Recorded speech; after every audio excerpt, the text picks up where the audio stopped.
Day 5 of Japan, and it's our first day in Fukuoka. We rented a car so Eric can experience driving in Japan. It wasn't a cute little K-van, but still really cute and really spacious on the inside. We were all super nervous about driving on the opposite side of the road and just following the signs, but Eric got used to it super fast and said it felt natural. So driving in Japan was a pleasure. The drivers are really nice. When you signal, they let you turn in. And yeah, I had a really great time driving in Japan.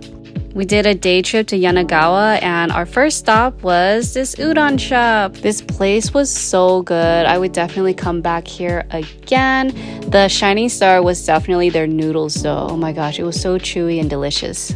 We chose the floor seating tables, but they do have regular tables and chairs as well if you can't or don't like sitting on the ground.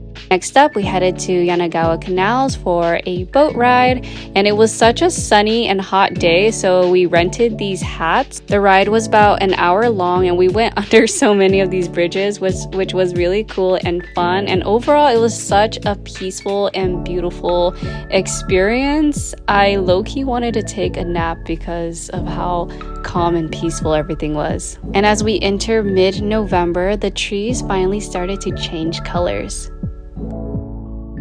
This was my favorite bridge we went under because of how green it was.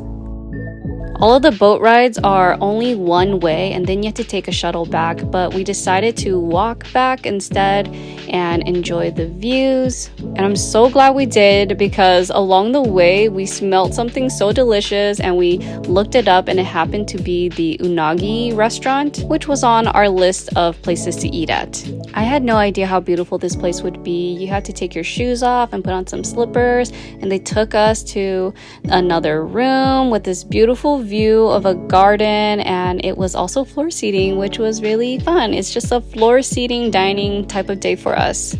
I'm so glad they offer smaller portions of their unagi bowl, because most people get this box right here, but I've been eating way too much food and there's just no way I could finish that all, so I loved the small portion. It was the perfect size. Once we were done eating, we headed off to our next destination, and along the way there was these really cute artwork on the fencing here, and it's so cool. You can only see it before you pass by it, and then as you pass by it kind of like disappears.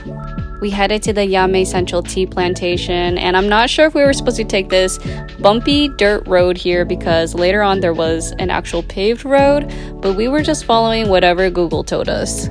Once we made it to the top, there was a beautiful viewpoint with a cafe, and we had to get some matcha lattes, of course, and it was just as good as the one I had at Tsukiji Fish Market, if not better.